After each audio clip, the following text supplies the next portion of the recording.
For me, the definition of that is basically no matter how many times I get knocked down, I get back up. And resilience is a daily choice. It's not a Mhm. destination, it's a journey for sure. Our Right. body often will tell us if you feel something's off, it probably is. If your That's gut unfortunate. says, "Ugh, he seems perfect on paper, but something's off, something's really Right. off," go with it.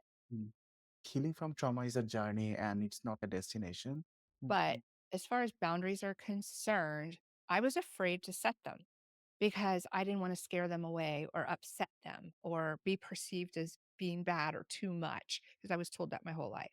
But what happens is when you start to set boundaries, you are actually telling yourself that you have value. Boundaries are really about self respect. Really decide what your needs and your standards are and say yes to those and no to anything that doesn't honor those.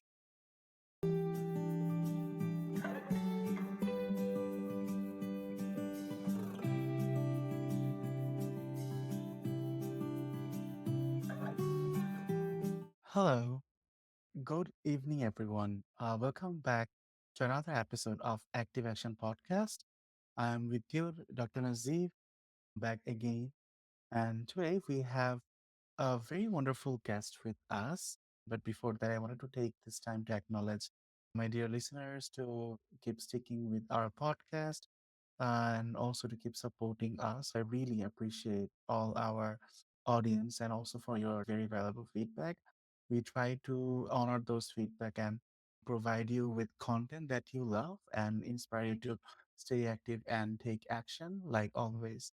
So, without further ado, let us begin today's episode, and I'll introduce my guest just in a second.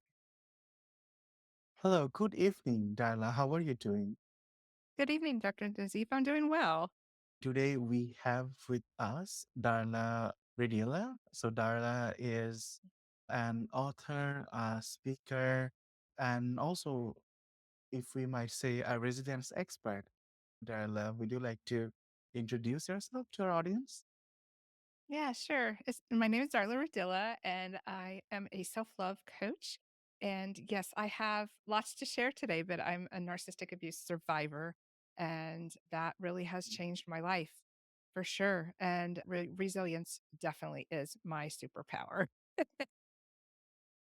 Yep. That's wonderful to know, Darla. From my perspective, resilience is a very good character to have, but also it's very difficult to achieve. And as people in life, we have to pass a certain stage to become resilient to things. And definitely, this is not an easy thing to achieve. Can you kindly let us know a bit about yourself? Can you share a bit about your background and what actually led you to this work today? hmm So, my background is I grew up in a pretty dysfunctional home. And Mhm. when I didn't have good examples growing up of what a healthy relationship looked like, and as well as not having a healthy relationship with myself, because I was sent the message pretty much most of my childhood that I didn't matter, I didn't have a voice. And that really transferred into my adult relationships, romantic relationships. Because I didn't have a good relationship with my father, I tried to fill that void with men in my life.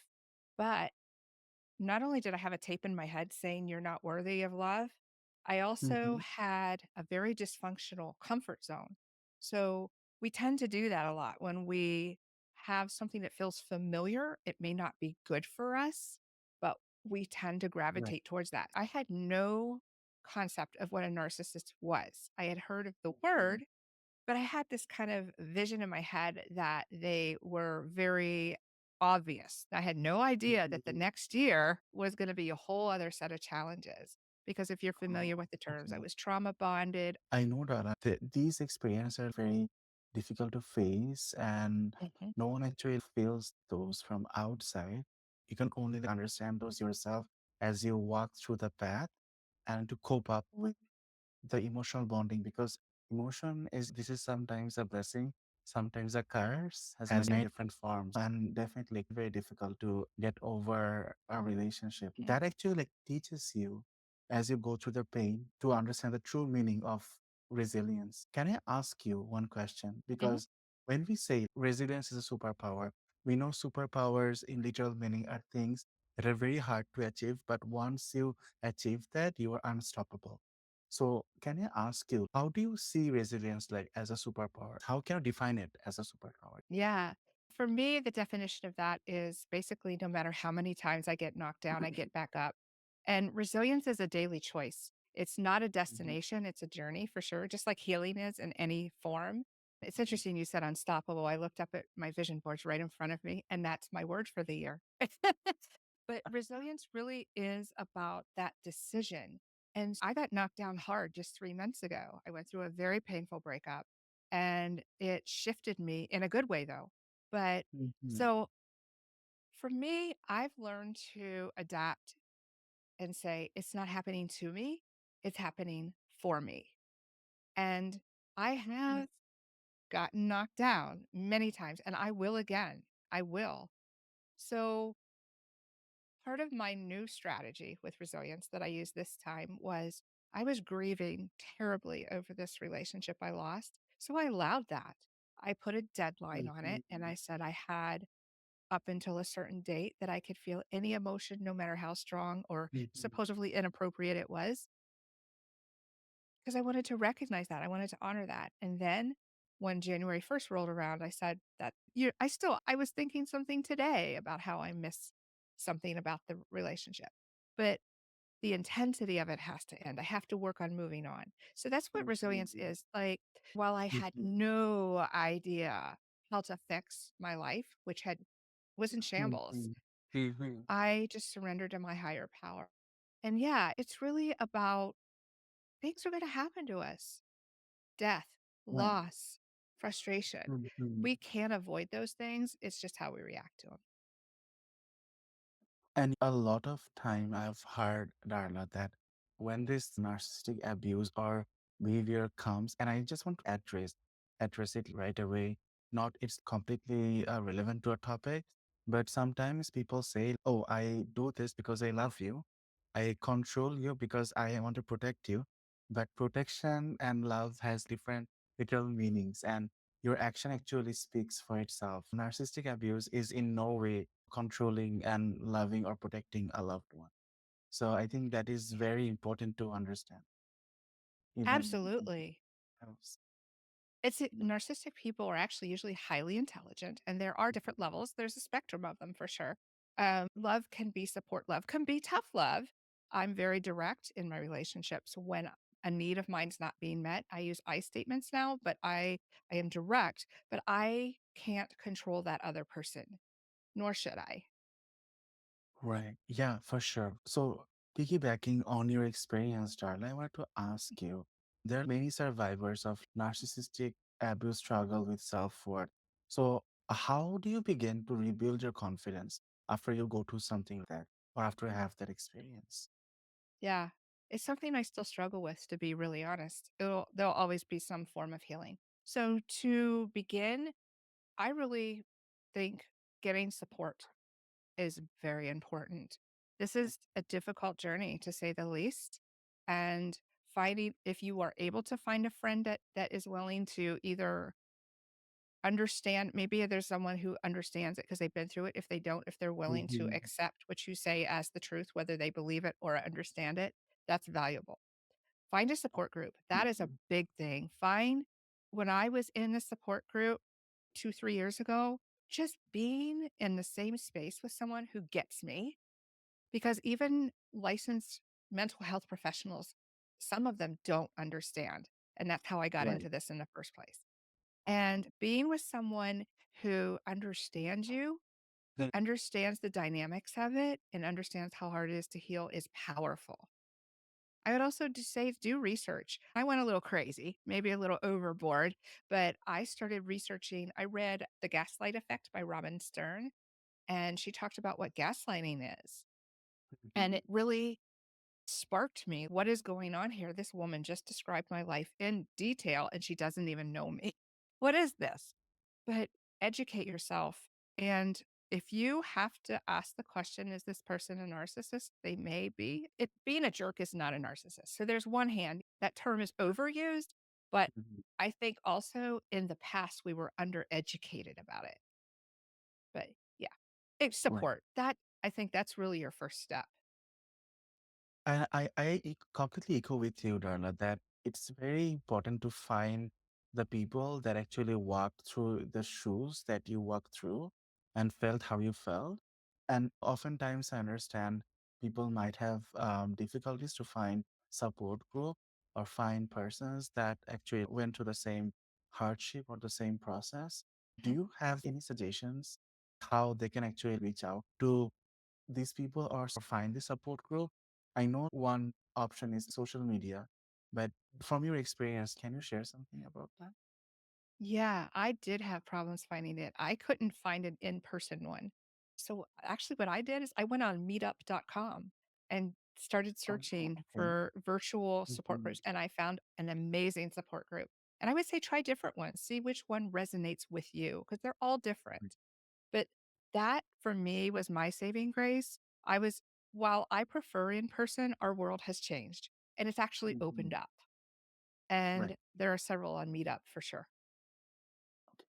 Okay. Thank you. Thank you for sharing that. Uh-huh. As we are talking about the healing process and overcoming trauma, I want to ask you, what are some practical steps someone can take when they realize that they're in a toxic or abusive relationship? There's a couple of things. First of all, I would think really hard about how do I feel when I'm in this person's presence. In my previous relationship, I used to base my investment in that relationship on how I felt about them, how in love with them I was, Mhm. how much I love them. But now what I do is I think, how do they make me feel? Do I feel Mhm. tense? Do I feel anxious? Do I feel something's wrong, but I'm not quite sure what that is? Because that's a big one. Often, and this went with me, my stomach turned. Our body, I'm trained in somatics, which is our nervous system. Our Right. body often will tell us if you feel something's off, it probably is. I would also, once again, if you're unsure, go to a support group and just bounce it off of them. See what they say. One thing I was going to say, you can go to a friend, but I will tell you often friends may not even know this person is toxic because Right. they are often very good at acting and they are different people outside of the home than they are inside. But you may have a close friend that picks up on it. Thank you so much for sharing that, Darla. I wanted to just backtrack a bit on this question. Can you let our listeners know what do you think are some of the signs that they are in a toxic or abusive relationship? What are those red flags someone can look on to or think of when they are in a relationship that's not going well? How can they recognize that it is toxic? Yeah, there's several. So the first thing is they often what they call love bomb. That is when they just shower you with attention. This is Mm. amazing. And they usually fast track the relationship as well. And then there's this very common cycle that happens. So you have the love bomb, and then they'll do what Mhm. is called devalue. That's where there's paying a Okay. little less attention to you. Maybe they're making snide comments. It shouldn't matter. It's who I am inside, but For those kind of sure. things. Right? And then that the final phase of that cycle is discard. So they may disappear for days or hours or months. Or if you're living in a home, they may be giving you the silent treatment. Or in my case, the final discard was the divorce. But what happens is with this cycle is it repeats over and over again and it gets faster. And what Mhm. happens is what I referred to the trauma bonding earlier. Some of these red flags that happen is they give you that a lot of attention in the beginning and then they withdraw it. You'll do anything to get the original version of them back. Other red flags besides the fast tracking is if it's too good to be true, it probably is.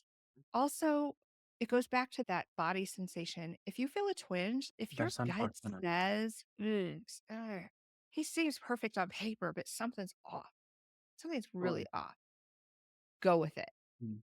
Okay. Thank you so much for sharing that. I feel I'm learning a lot from you. Oh, Um, good. today. So, yeah, these are some of the exposures. Fortunately or unfortunately, I haven't been exposed to that much, but I know what a lot of our listeners even they reach out, even asking, "Oh, Ismail, do you think that our relationship is going good if this happens? Or how do you feel, or how do you think that my relationship is not going good and how I can improve that?" But oftentimes, it's really important to identify the red flags or just to understand the signal or where things going and if you are being abused or not. So I think this would be very helpful for them to know. I Mhm. wanted to ask you about healing from trauma. Healing from trauma is a journey and it's not a destination. So, what are some of the key milestones or breakthroughs you have experienced? Yeah, it's been 11 years and it's been a journey. And sometimes it's been very quick. I'm in a major transformation right now, and sometimes it hasn't. And so it started with that day I left. And then a year later, when I did not take my life, that I started seeing a counselor for sure. Mhm. So that milestone was really big because she got me to understand that I was in an abusive relationship. I was in complete denial. I thought she was nuts. No, you don't know what you're talking about. Mm. So it went from there to I was stalked. So another milestone was I had already gone no contact and was holding that boundary tight. Right. But there was a part of me that didn't trust myself long term to still be able to do that because I was still hurting Right. pretty bad. So I left the area not only for my mental safety, but I did feel physically unsafe. I'm moving back to Colorado. I'm not going to Denver because I want to go to a Oh, different okay. area. Mm. So that's Cool. this is fast tracking. I'm taking my power back 11 years later. But in between, so I have continued to be in and out of therapy or counseling through that time. I'm actually seeing a coach Mhm. right now. I was started seeing one a few weeks ago again.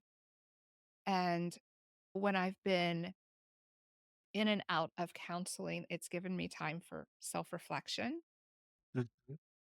One thing that really happened to me a year ago, year and a half ago, is I read a book and realized I thought I loved myself. You hear a lot about that self love, the whole Pollyanna Mhm. kind of thing. And what I realized is that I didn't even know myself. That was another major transformation. Okay. So, getting to know myself, then I can look at, do I love myself?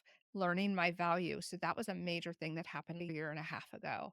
And then over this past year, also dating differently, having boundaries. That was another breakthrough. Mm. Having Right. boundaries, not just with others, but Mhm. right now, what I'm working on is boundaries with myself. Oh, But I hope that okay. helps. Does that answer your Uh, question? It was a long yeah. answer.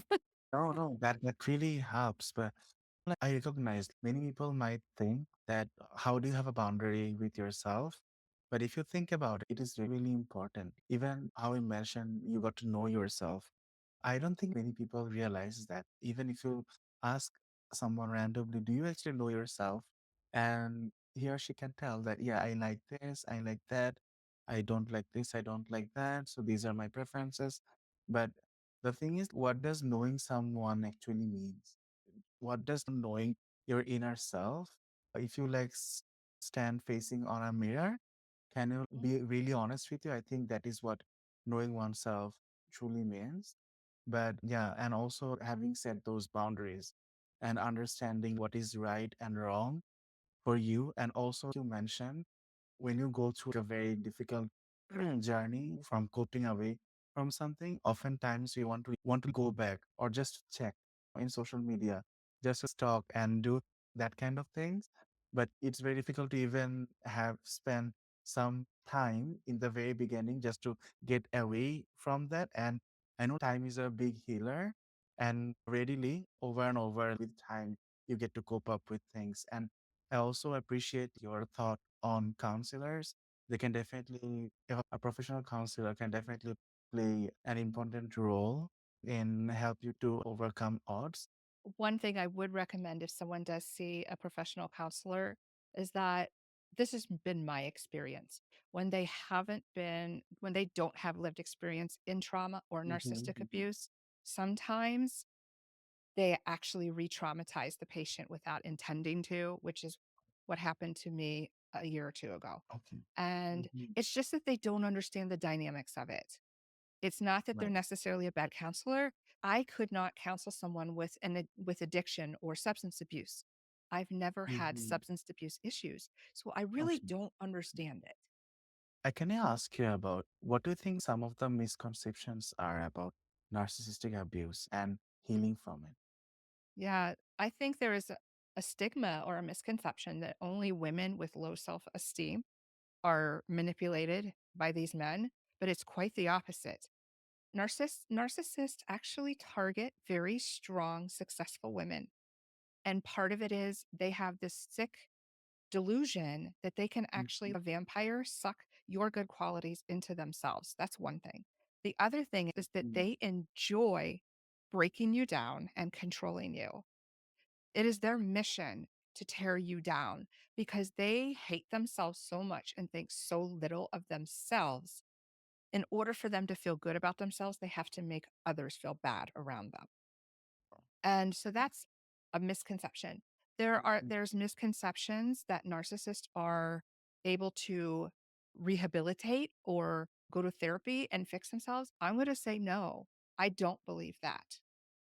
I think there are different levels. Some of them that are lower are self-aware, but they Mhm. actually very young in childhood had a horrible, terrible wound. Something bad happened to them. And their prefrontal cortex was right here, which is Oh, accountability, okay. empathy. Mhm. It didn't develop in their brain. They are not hardwired to be able to do that.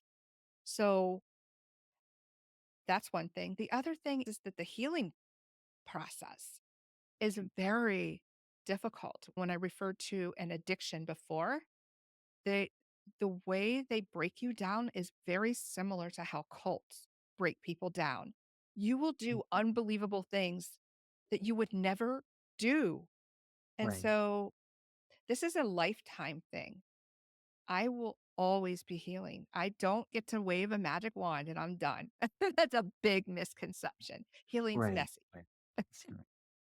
And from your experience, that I would ask you, you went through all the pain and trauma, and you took that to develop and build yourself.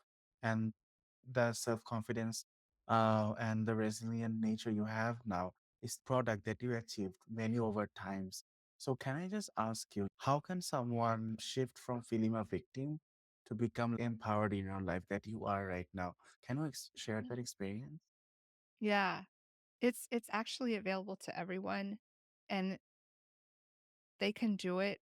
I think the first step is really making the decision. That day 11 years ago, I made the decision. I don't know how to do this. Hey, higher power, show me the way. That's your first step on your shift. And I would say be willing to have setbacks. Be willing to have it be really hard. Being empowered and being resilient isn't doing it perfect. It's Mhm. also not ever having challenges. So I say to be strong, you have to be weak. So 3 Right. months ago, I was a wreck. I was beside myself, a wreck. And that still is resilience because I didn't stay there.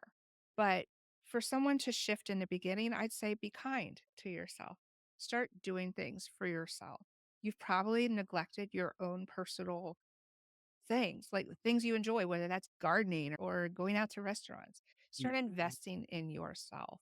What's going to happen is when you start to value yourself and do the things you enjoy, that will shift you too. It's going to make it a little bit easier to set those boundaries and heal. Yes. Yeah. Thank you so much for Mhm. that advice. And backtracking a bit, Darla, when we spoke about boundaries, it's very important to set boundaries, but people often have difficulties to understand how to even do that. So, can I ask you, how has setting boundaries changed your life? And what advice would you like to give others who are struggling with setting boundaries? Yeah. So 20 years ago, I was codependent and setting a boundary. Well, I've always been very outspoken. I'm an East Coaster, so I'm very outspoken. But Mhm. as far as boundaries are concerned, I was afraid to set them because I didn't want to scare them away or upset them or be perceived as being bad or too much because I was told that my whole life. But what happens is when you start to set boundaries, you are actually telling yourself that you have value. I would say it goes back to what we just talked about investing in yourself, because when you start to invest in yourself, you are going to want to have boundaries with others. And I would say take it in baby steps again. You don't have to Mhm. go boundaries to try in one with one person. Okay, I'm going to start setting this boundary with this person. Mm. And also be willing to say no. Be willing to lose Right. people in your life, right? Mm.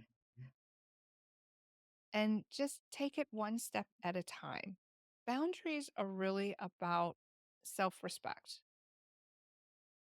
Appreciate. Like in my relationships, I set boundaries because I have needs. I think that's actually a really good point. Really decide what your needs and your standards are and say yes to those and no to anything that doesn't honor those. Do you feel, Darla, when someone is setting their boundaries for their own well-being and the partner or your close ones, can they take that as a negative approach that now you're distancing away from us or now you're distancing away from me? But and oftentimes they perceive you differently, to be honest, negatively. And that can actually like demotivate the people who are trying to set that boundary. So I think it's very important to mention that to set your own standards and to understand your need and act according to that, even though you know the negativity might come. But resilience is also a part of facing that negativity. But I can ultimately, almost it's very guarantee it's important. going to happen. Yeah. Yeah, for sure. Ultimately, it's So, important what's good for your own self. right. So think about it this way. They're used to seeing you in a certain way, Mhm. right?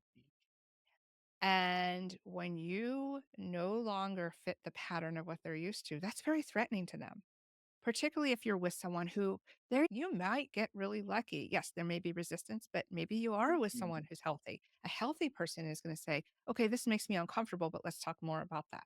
Tell me more. An unhealthy person is not only going to be uncomfortable with it, they're going to try to stop it. So, a really good example is I'm working with an intuitive coach, and we were talking about how my mom always tried to keep me small as a child. And part of it was I've always been this really big person, like big personality. I take up a lot of space. And my mom didn't like that because she was a small minded person.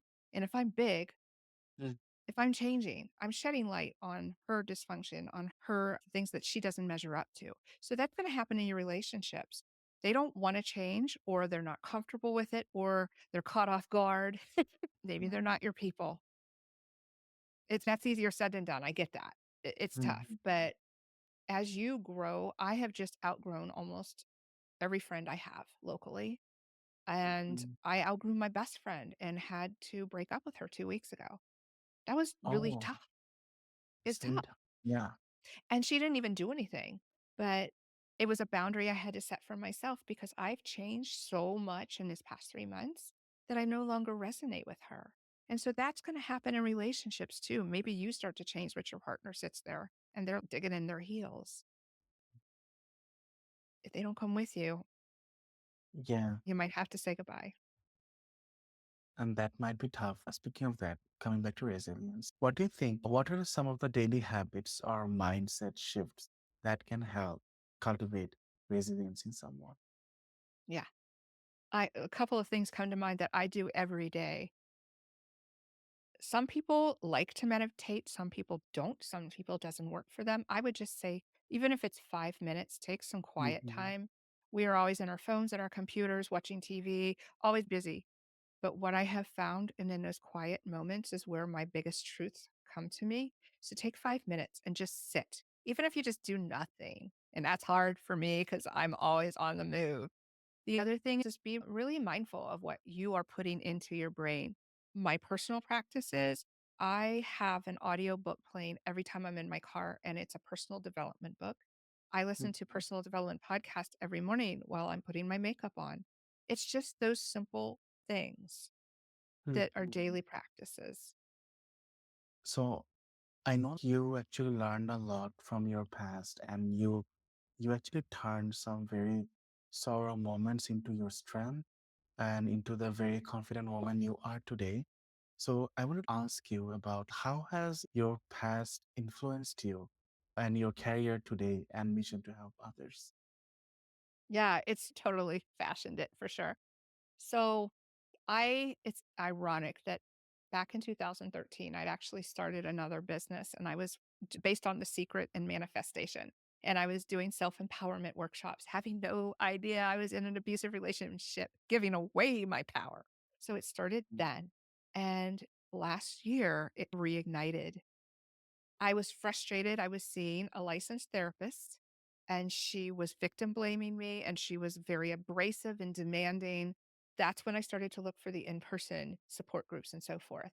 It started out with me having a free support group for a while. I decided Mhm. to actually offer the thing I was seeking. Because I'll tell you, when Yeah. I had my support group, I got a lot out of it Mhm. myself because I'm still a survivor. Great. And Yeah. then right? And so Mm. then it morphed into I decided to get a certification in February of last year, and I'm just finishing Wow. this up. I have one more little small thing, and I have a master's equivalent.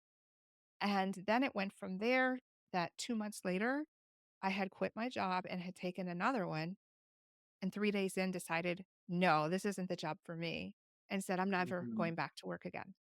Not for somebody else. I work harder for myself than I do anybody. But I decided this is my calling. I have learned so much from my experiences, and I feel like I have so much to offer because I understand it. I understand narcissistic abuse. I understand trauma. I am every day going through my own healing journey, and I wanted to help other women that are also through that. That's a very wonderful and inspiring aim, and I really wish you like good luck with that. I know you are a somatic trauma informed coach, but can I ask you what actually inspired you to become a somatic trauma informed coach, and what does that work involve? Can you tell Yes. me for the benefit of our audience so that if someone is interested, they can get in touch with you? So, Yeah. So, somatics is our nervous system and our body. So, when we have a traumatic event, our brain records the memory, but our body records the sensation. And I always describe it as a needle in the record. If I'm telling my age right now, the needle on the record gets stuck. And in our bodies, if we don't sit with that discomfort, or if we stuff that memory, it will actually drive our behaviors and decisions in the future. So, what I do with women is we're going to talk about a current event that they want to work through, and we're going to talk about what current body sensation they have. So, for mhm, example, often when we feel like we don't have a voice, our throat will feel really tight or tickle in the back. mhm. And I'll be like, okay, great. You don't, you, they didn't hear you when you tried to talk to your husband. You had this tight throat. When did you feel like that before? Often it will go back to childhood. So, we're going to connect it to a previous experience. And the Oh, beauty of the somatics is that I'm gonna sit there with them and hold space with them. This might get a little uncomfortable because now I'm asking them to think about something that was painful in the past. And depending on that level, it might be really difficult. Now, the other difference between this and regular therapy is we're not going to talk about your whole childhood and everything that ever happened to you. We're mhm. just going to focus on one event that comes up in that session. And so I'm either going to let that emotion bubble up and they can react to it any way they want. Maybe they need to cry. Maybe they need to yell. Maybe they need to say F, whatever that is. And then we're going to talk. I'm going to ask questions because you have the answer right here in yourself. You just don't know it. I'm going to help guide you to that answer. And we're going to talk about, okay, if you didn't feel like this, how do you want to feel? How do you think you can move forward? And so I help them come to a solution and a plan to move through that painful experience. And do you provide this support in person or online as well? It's all online, so I do all of Online. them. Yeah, currently, I'm always changing what I'm doing. So, currently, I'm offering group workshops, Mm. and I do have one-on-ones. I do have a VIP day, which is a 4-hour intensive session with me. I used Oh, to do just, like, 1-hour sessions, but I'm finding that just 1 hour and then they never come back, I don't think it's really good for them because they may have an aha moment, but then life gets in the way and they probably I would forget about, "Oh, I learned to do Mm, this." okay. No, thank you. Thank you for mentioning that. So I think it would be a bit easier for our audience to understand the work that you do and get in touch with you. Speaking of that, can I ask you where can my listeners actually connect with you and learn more about your work? Yeah, everything's on my website. So it's highvaluewoman.info. I actually have a podcast that I released weekly as well. And I talk about trauma and narcissistic abuse. And I've been focusing on relationships in particular and self love right now. I have a blog. I have free downloads. Right now, I'm promoting a workshop that I'm doing, and that is about reclaiming your worth. So if they want to check that out, I'm super excited. That is a 2-hour workshop. And then you will get 30 minutes privately with me after the workshop to do a follow up. So also, I wanted to ask you, do you have any resources, books, or programs that you'd recommend for people starting their healing journey? Yeah, absolutely. So that book I referred to earlier, The Gaslight Effect by Robin Stern, highly recommend that book. It was a game changer for me and an eye opener.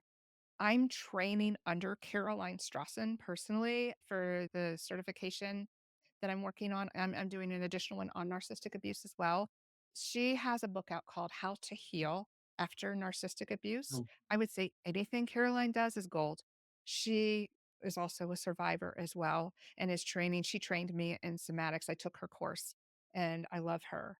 The other book that I would recommend is the one that really got me straight on how to know myself was Mhm. called Single on Purpose by John Kim. Whether you're single or not, it's really about just getting to know who you are so you can Mhm. love that person. Okay. No, thank you so much for sharing that. I also want to let the audience know is that audience, if you go to our activeaction.fm website, in the guest you'll find Darla Ridilla. You'll be able to find all her links in there. So if you just want to see those to her or get in touch with her, so that information is available. Also, feel free to send out an email if you want to reach out to Darla. So if you send me an email, I'll definitely forward that to her. Anything that suits you.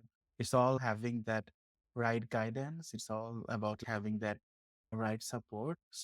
It's really helpful to have someone to hold your hands along that way. Thank you so much, Dana, for coming to the podcast and sharing your very words of wisdom. I'm certain my audiences took back some learnings and understanding on what they have to do to set boundaries, what they have to do to become more resilient, why resilience is really important in life, and even how to walk through the very hard path to overcome fear and to overcome the emotional attachments, which are always necessary, and how to learn to be more resilient. I wanted to ask you a very last question before we end. I know you have a mission to help women. So, two questions. So, what's your next mission to empower survivors? And second question is if you want to share a powerful message with our audience, especially our female audience, what would that be? So my mission definitely is to help women to fall in love with themselves so they can find their dream partner. But yeah, a powerful message for me, not only is it no matter how many times you fall, just get back up. I would say the most powerful is be kind to yourself and be okay with setbacks. Tomorrow, you can always start over with day one. For sure. And I completely agree with you, Darla. And as you mentioned, tomorrow can be day one. If I connect with that with a very powerful message, one of my recent guests shared was show me yesterday. You cannot show someone yesterday, right? Definitely tomorrow can be a day one and it can be a new beginning. I really appreciate your time, Darla. Thank you again for joining in today's podcast. And I really appreciate best of luck with all your works that you do. Thanks for having me. I appreciate it as well. Dear listeners, so you were listening to our wonderful guest, Darla Ridilla, and I hope you got some very powerful messages about resilience. And also, if you have any questions or get in touch, just let me know. I'll connect you with her. And also, again, thank you so much for tuning in into this podcast. Your support really means a lot to us. So keep sharing the podcast, and your feedback on your comment and recommendation really means a lot to me. And finally, if you find any value in what we share or the message we spread, don't forget to drop a coin in our virtual tip jar. I really appreciate all your support always. That was it for today, and take care. I'll meet you in another episode next week. Up until then, take care, stay active, and take action.